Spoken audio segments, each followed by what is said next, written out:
Hi, everyone. Love it. You see, this is what we talked about yesterday. Hi, for those who don't know me, my name is Maria de Los Angeles Massone. It's a fairly Italian last name, but it's a very long name, so people know me as Angie. Yeah, I dare you to pronounce my name. I come from Argentina, and I have been living in Germany, Berlin, specifically for the last 3 and something years. I was relocated for work. I now currently working as a people director, as an HR director for the product and technology area, also data now that we incorporated. I have some of my colleagues here, like Eugene, he's the head of talent also for Aviv, and also an ex-co-worker, so I'm not alone here. I don't know if you know Aviv Group. Aviv Group is a compound of real estate platforms, right? Is actually an acquisition of 4 different brands, right? There's a chance that if you have been looking for a property to rent, you probably used one of our products. We have Immowelt in Germany, Immoweb in Belgium, Groupe Loger, someone's nodding there, Groupe Loger and Melias Jean in France, which are actually market leaders. So, but today, I'm not here as an HR leader or practitioner. Today, I'm here as a mental health professional. I'm not only an HR director, I am a cognitive psychologist. I mastered in stress medicine and anxiety disorders, and I have practiced in the clinical field for more than 15 years. And so I have the privilege, let's say, to see both sides, right? To work with people within the corporate world and also see what the corporate world does to people, you know, and in the, let's say, therapy practice, right? How more and more I have seen that the source of stress for people becomes their job, right? So I know what can happen to people when this is not going so right. So I pose a question and I invite you to reflect as HR professionals or anyone who's working in the corporate world. Do we enable people to do their job? Do we really facilitate, you know, their job to be able to focus and bring value to the companies? Or are we adding a little bit more to the already loaded, you know, cognitive performance? I am going to focus only on one target group because, you know, as they say, it's important to understand our target group. And I'm going to talk about office-based. Someone said blue collar. I really not sure I like the category there, but anyone who's working with knowledge, right? Anyone who works in an office or remote workers, right? You know, those of us who are, you know, stuck to a computer all day and figuring out a spreadsheet. Okay. First of all, I want to make you know, some clarifications about some of the concepts that we're going to talk about here. So, and I have my notes here because it's important to understand at least these 3 concepts. So what is cognition? It's important, again, we are full human beings. Our functions are not independent from each other, right? But today I'm going to focus on precisely these functions, the cognitive functions. So this is the ability that we have to perceive and process information, right? I know because you're here, you're looking at me, you're looking at the slide, you're probably checking your phones, talking to someone, thinking of, you know, of your family. Don't worry, well, that was not personal. But you are constantly stimulated by the world, and we are hyper-stimulated in this world, you know. Everybody knows what I'm talking about here. Now, we have amazing cognitive capacities, right? I mean, we have amazing cognitive abilities today to pay attention to a lot of stuff, you know, to read and to listen and to be doing a couple of things at the same time. Now, we need to understand that our cognitive capacity is limited, right? Most of the cognitive functions, cognitive and executive functions, lie here in what we call the prefrontal cortex, right? That is also very deeply connected with the amygdala and other structures that are, you know, taking part in emotional regulation and threat perception, right? Now, the problem is that sometimes we act as we are disembodied beings, right? But this isn't all of us. Anyone who has a full functioning brain will have this limited capacity. And the important part of this, and I think it's important to understand why this cognitive capacity refers to the limits of the cognitive processing, let's say, and how we can perform, right, in this capacity. I'm going to specifically make you understand. Let's take one example. Suppose that you're reading, right? And you're reading a couple of phrases in your own language, right? You do this in milliseconds. And you think that reading is just one function. It's actually not. It involves, among others, multiple cognitive skills or functions like attention, visual discrimination, visual sequential processing, immediate memory, and working memory. Just to name a few. So it's a very complex activity that we do in milliseconds. Now try reading something in a foreign language.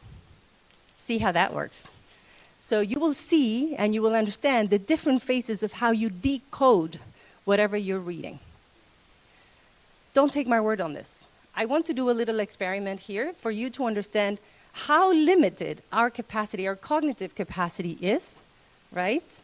And are you okay here? Do you have your coffee? Would you like to do a little exercise with me? Good. So we're going to probably need some help here. I need to play this little video. Dosha? Can we play the video now? Thank God I have help here. I'm useless with it. Okay, I just need to, okay, just praise, okay. We go to the, can you just make this bigger? Yes, of course. There you go. Okay, so just a second. Thank you so much. Whoops, oh, please don't, oh. You okay? Good, good. So before we press play, okay, this is pretty easy. This is an attention exercise, right? So you have a couple of cups of different colors, right? And you have, you can't see it right now, but you have a little Hershey chocolate there, a little chocolate there. So these people in the videos are going to hide the Hershey chocolate in one of the pink cups here. I'm colorblind, so I also had to check this out. These are the pink cups, right? So I want you to focus on the 3 pink cups because the Hershey chocolate is going to be in one of those pink cups. Are you ready? Okay. Please follow the pink cup. A little more complicated. I've added an extra pair of hands, and I've added... Doesn't matter the audio. But that's only to distract you from the pink cups. Don't worry about the audio. There's no need for audio here. What are the pink cups? Just check the Hershey chocolate, where they put the Hershey chocolate. There you go. Follow it.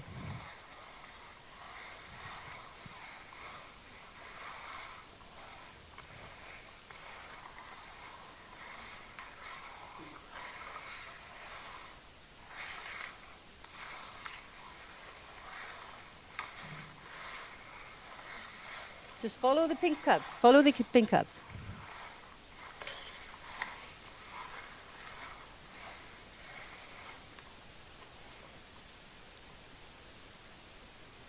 Okay. Can you guess where the Hershey chocolate is? Who says, raise your hand if you think it's here, on the right one. Think it's here? Good. Now raise your hands if you think it's in the middle. Oh, more hands. Good. Now raise your hand if you think it's on the left side. Wow. I'm lucky. I got the smart audience. Good. So, well, for those who said the left pink cup, so you're right. Can you guess where the Hershey Kiss right? is? You can guess where the Hershey Kiss is. Now, it's not there. It's not in the middle. It's in the left. But my question here is, what color was the duck? Good. Raise your hands. Who could see the duck? Okay, that's not so many people. Perfect. Now, who would notice the 5th hand mixing the cups? Wow, nice. Good. And who noticed the change of color of the cups? Good. So for those who couldn't notice, don't worry. This is completely natural, right? But let's say if you didn't see the duck, now it's showing where exactly the duck was put and then also removed. And at the same time, right, it's very probable you didn't see the duck in the first place, right? But then there's this other distraction, let's say within the video. here you have the fifth hand that is also shuffling the cups. And at the same time, you probably didn't notice, or you did notice, that the green cups, let's say we had blue cups and they turned into green cups. Well, let's say this is what's happening all the time, constantly around us. So now you're going to answer this question for me. You see? The blue turned to, these are the family reactions of the experiment. So it doesn't matter. Most people really don't notice. So we're going to, back to the presentation here. Can we just, sorry, good. Perfect. The family reactions, this is the reaction. But it's a natural reaction. The thing is, we don't perceive the world as the world is. And we have to accept this fact, because we have an instrument to perceive and to process information that is wired to prioritize consistency over accuracy. And please remember this, because it has a lot to do with what I'm going to propose on how to simplify people's lives at work. We are not wired for accuracy, but for consistency, which means people have to make sense of whatever they experience, not about exactly what they perceive, but they need to make sense of it. This is one thing. And we are wired to perceive threats a lot more than any good news you could throw at us. So remember that whatever we throw at people, they will first try to make sense of, and second, try to find a threat in it.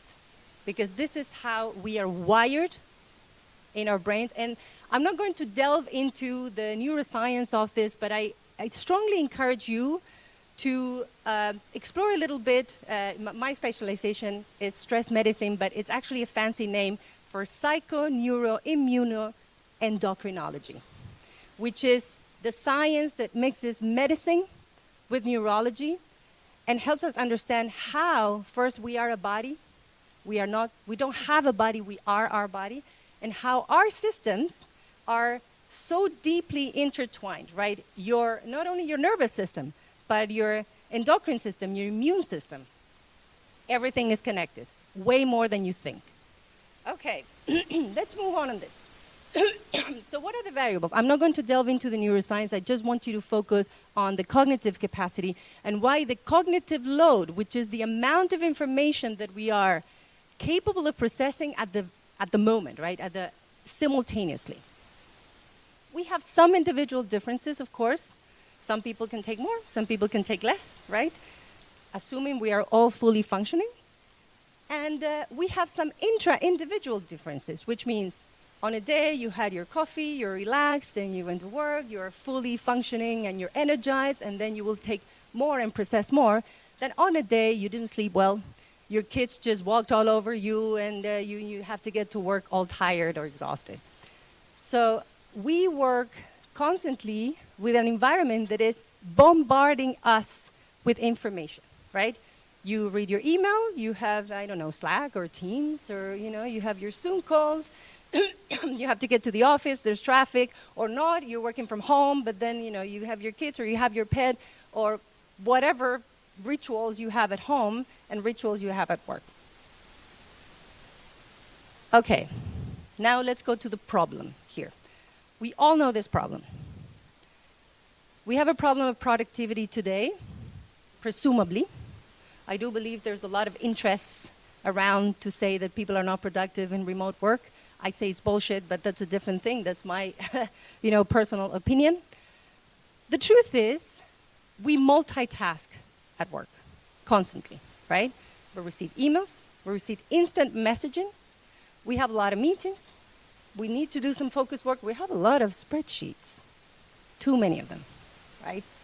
So I encourage you to go to this. There's a zillion research studies. Some are more biased than others because, confirmation bias is there every time. But there's this one that is particularly interesting for me. It's come from a place and is how much you waste time at work. A lot, right? And the culprits of this, the most important culprits of this is the excessive messaging that you get, so the amount of emails and Slack messages. I always say Slack because I love and also hate Slack at some point. I mean, it's a wonderful tool, but it drives you crazy. I get around 60 messages per hour at work. People come to you, they don't know who to go to, and then, meetings, endless and pointless meetings that we have. Do we really use our meetings in the right way? Are they, do you know when you join a meeting what exactly you're supposed to do in that meeting? Are you supposed to decide? Are you supposed to brainstorm? And we have endless interruptions. The truth is, because of our cognitive capacity, it may take up to 20 minutes to refocus. So whatever valuable job you do may be constantly interrupted by these things.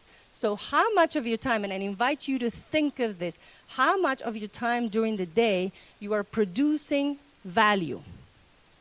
Anything that's really going to help the company achieve their goals. Think of that. I'm also doing a little bit of research, very homemade thing, right? It's a Google form, right? And it's very eye-opening. Many of the people here, thank you also to a lot of my colleagues who participated, and they were like, wow, I didn't know I received so much information during the day. But how productive are you? Well, there's a lot of research saying, and there's this study involving more than 2,000 employees in the UK, for example, saying that multitasking can reduce productivity by 40%. It's massive, 40%. So almost half of your time, you're actually kind of going around the bushes. You're not really producing that much value. And this productivity loss may cost, this could be also an exaggeration, I don't know, but how expensive is your time? I dare you to make a calculation, how much you get paid by the hour, some more, some less, I assume, how much you get paid by the hour, and how many of those hours you spend trying to figure out what to do instead of producing value. And another thing that I think is super important, because this is what I see every day in my consultation office. I still see some patients from Argentina because I'm licensed in Argentina. Stress-related disorders is very costly to companies, but also is very costly to you. Once you lose your health, it's not that easy to get back. And I have seen oncological patients who had very high load of stress at work, and it ended up really badly for them. So how much is costing the companies and how much is costing us when we have so much stress related to work? Okay, so I came up with a little bit of an, sorry. That was like a kind of preview, sorry. That was a teaser, sorry. Okay, I came up with a kind of, have we lost someone? Oh, okay. Maybe someone just went running after that. It's like, go to the forest, run. I came up with a little bit of an equation, let's say. I discovered in all those researches that there are a couple of variables that are key to measuring and understanding the cognitive load that you endure every day at work. And it's the combination, and this is fatal combination, right? Sorry, I'm not an English speaker, so sometimes I might invent words. The multiple sources of information. So how many sources of information you're handling every day? Email, Slack, documents, right? All those G-docs that you may get, right? The meetings, other people, I don't know, the signs, the applications that you use. How many applications do you use per day? For, I don't know, getting your absences or your PTO or holiday approved, right? Okta, maybe, where you have all those apps. How many apps do you really check your Okta or single sign-on and see how many applications you use every day? It's very telling.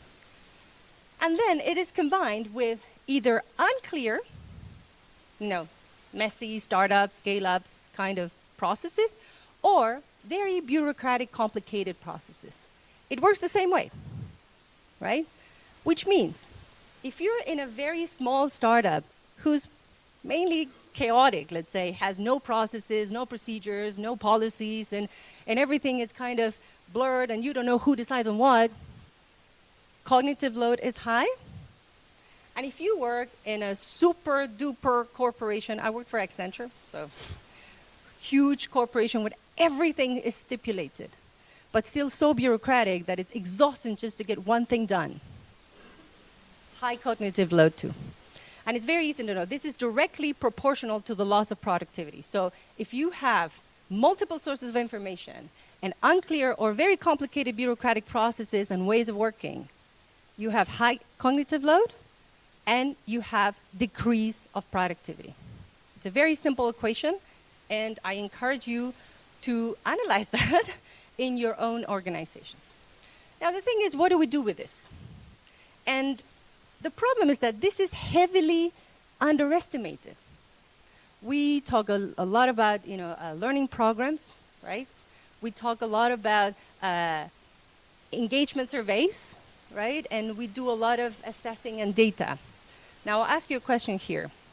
Whatever we launch and we throw at people, because sometimes it feels that you get thrown, you have to do your job and you get thrown things by finance, throw things by HR, throw things by, office management and procurements, right? You are bombarded with stuff.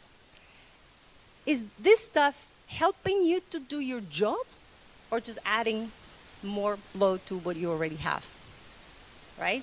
But it's heavily underestimated, and there's a lot of money draining. If you see it from the human perspective, it's kind of exhausting.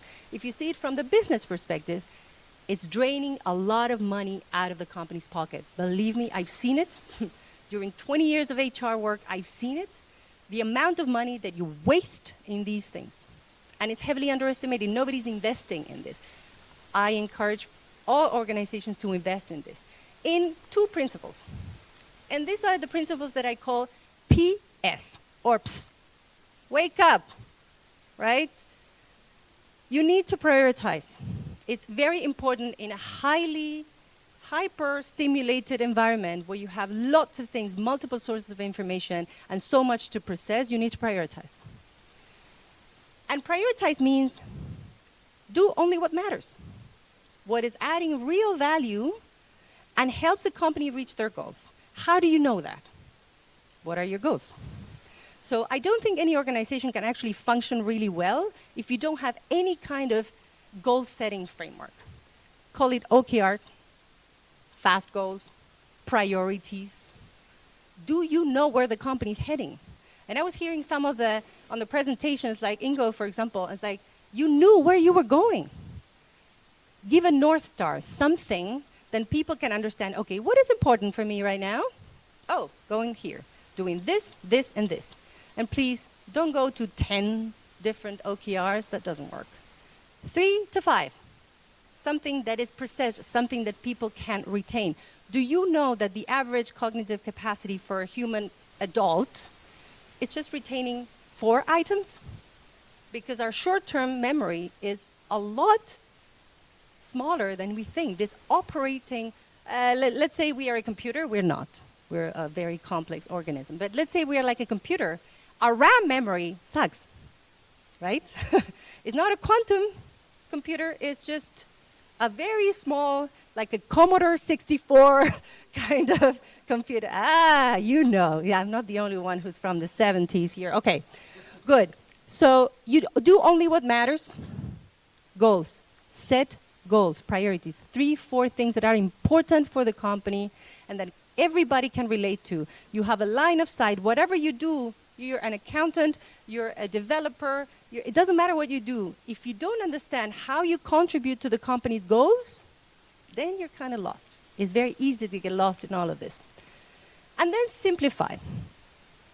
And it's incredible how much I see this failing over and over again. Please define very early on stage. Who decides on what? Forget about this RASI, I don't know how to even pronounce this, like who can fly, bullshit. You just need to define 2 things. Who is the final decision maker on what? And you can consult everyone you want, but unless you are brainstorming on new innovative ideas, that's probably a redundance, doesn't matter. My English sucks today. urge you to just consult those who are experienced.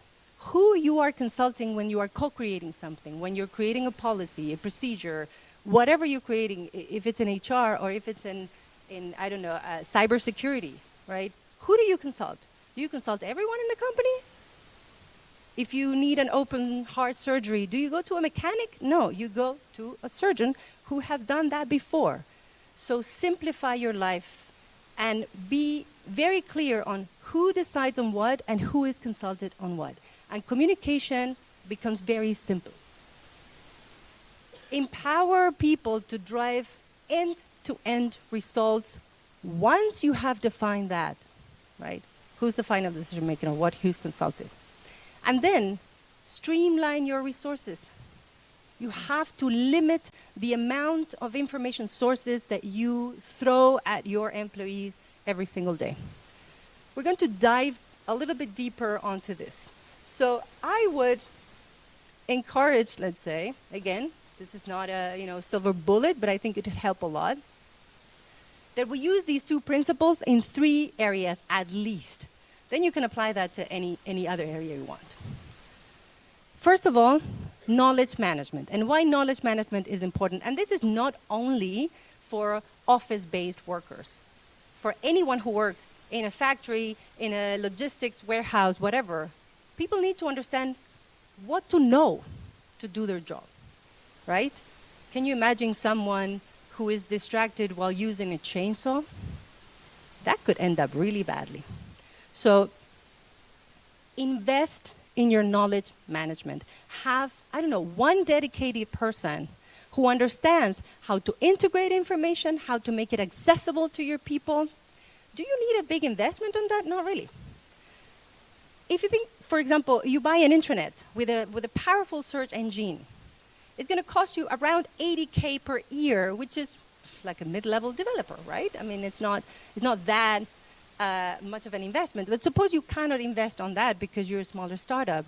Use Google Sites. If you have, Google Workspace, for example, you can try to integrate most of the knowledge that people need to use every day at work in one single source of information with a search bar.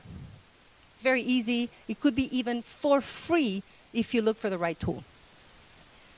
Streamline the information in areas. For example, don't get people to start asking 3-4 different employees to understand, what do I do if I need to take maternity leave? Do I have to search for, do you know how much time you spent searching for information for you to do the basic administrative stuff? There was the presentation about how to use technology for people services. Listen to those, because this is things that people need for the work that enables them to do their job, but they waste so much time trying to find out what to do and who to ask. Implement a bot. When I was back in OLX, we implemented this chatbot for HR services. You would ask a question in the chatbot. It was actually, the early days of the AIs. We were already using that in 2018, 2017. And it was easier, right? You were not compromising the time of so many people to clarify the procedure to this person. And then you go to a page where you say, okay, if you need this, you contact this person. Or if you need this, this is what you need to do, right? Very clear in all areas, like procurement, anything that is enabling people to do their job, especially IT, procurement, HR, and those people services. The rules and the processes or any policies that you implement, please do it for the common cases. Because if you start overthinking of, but this could happen and that could happen, and you don't do the law for exceptions, right? It's for the common cases. So don't think of exceptions when you're creating policies. Just think of the common cases and then you deal with the exceptions.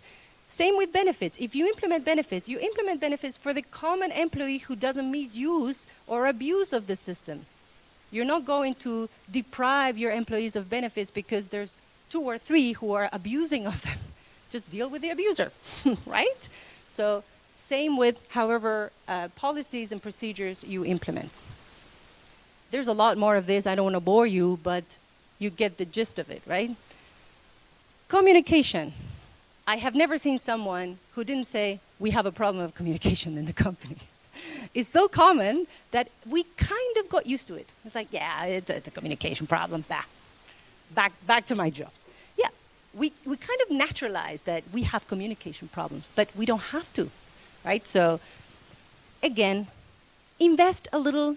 A communication specialist is not that expensive, really.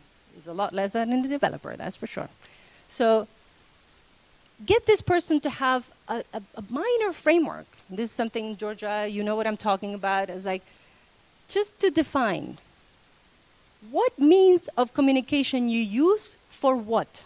For example, if we use emails, less and less people are using emails, let's be honest. You know, in the tech world, I was like, oh, I have an email? Really? I had no idea I had it. We don't even check it sometimes, but we are still using emails. What do you use emails for? I don't know. Company announcements, but very clear things. So if I check my email, I know what I'm looking for. What do we use Slack or Teams channels for? Super. So if I check it, I know what I'm looking for. If I don't know what I'm looking for where, guess what? I have to look for everything, everywhere. It takes me twice the time to understand what I'm actually looking for here and what I'm getting. And I'm going to demystify this very common saying that I absolutely hate. Over-communicating is better than not communicating. Bullshit again. Over-communicating is as bad as not communicating because it creates confusion. People come to a point when they don't check anymore because you bombard them with the same thing in 4 or 5 different channels. It's like when you know you're dating and you get rejected in 3 different apps, right? You don't even know what to look for anymore. So we know what to get, what information we get in an email, what information we get in a Slack message, what information we get in a document. This has to be crystal clear to all of us so that we don't waste time in trying to check that information. Timing is the driver for every communication. Timing becomes more important sometimes. The content is very important, don't get me wrong. But timing and sequence of the communication is way more important sometimes than whether you have a nice translation or not to it. Why? Suppose that someone is leaving the company.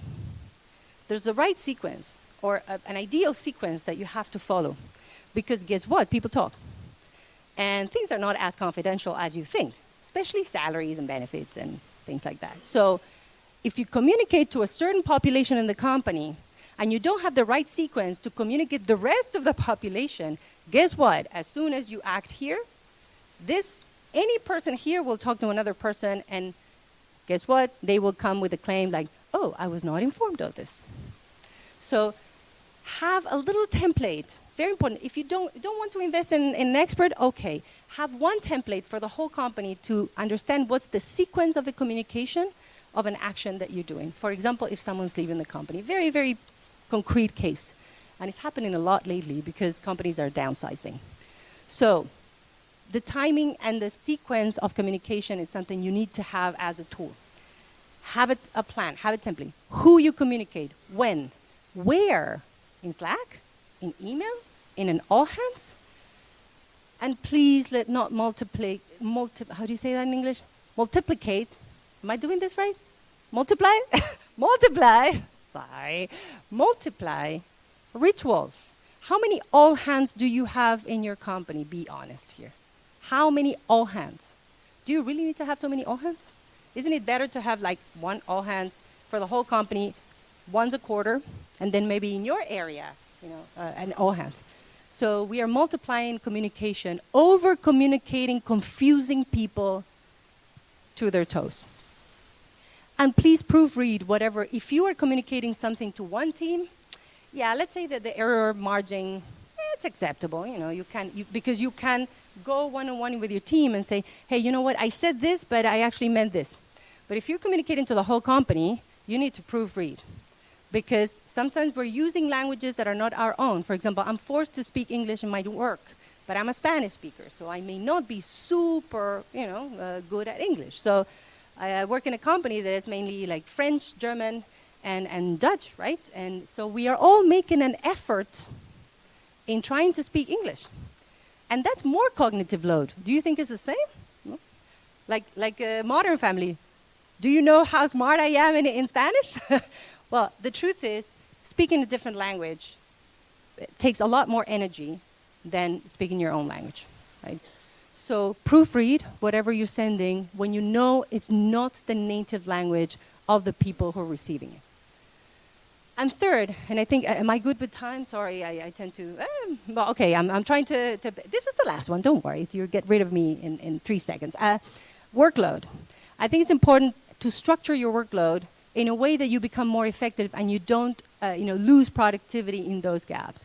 For example, and this is my recommendation as individuals too, right? Set some slots during the day for you to have meetings and for you to do focus work. This 5 minutes between meetings is a real thing. Don't underestimate it, because your mind is trying to process whatever the heck you talked in this meeting, and you're bringing that background processing to the next meeting. How focused do you think you are? Not much, really.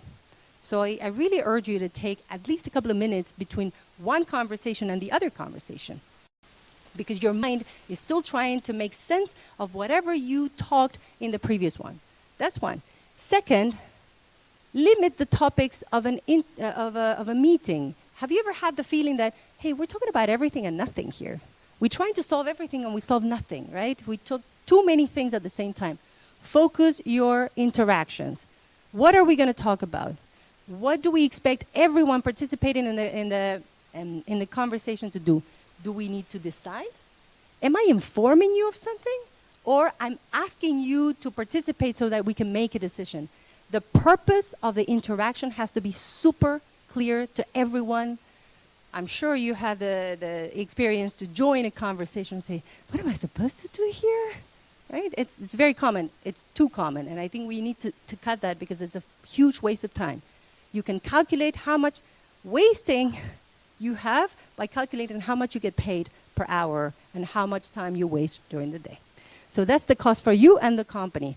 And then please put a lot of focus in basic tools and basic templates and integrated systems. Although it looks like, oh, it's a big investment, believe me, you're going to save that money afterwards by not wasting your people's time, in trying to figure out where to look for what. Right, so if you have the opportunity to make an integration, for example, between like Workday and Smart Recruiters, if you're not using the module of applicants tracking system in Workday, do it. Right, if you can use Okta to get all your applications single sign-on, please do it. Right, the return on investment is way higher than the investment you think you're making there. So these are like my basic recommendations to start prioritizing and simplifying so that you make sure you're not overloading or cognitively overloading your people so that they can focus to bring value to your organization. Thank you very much for your time today.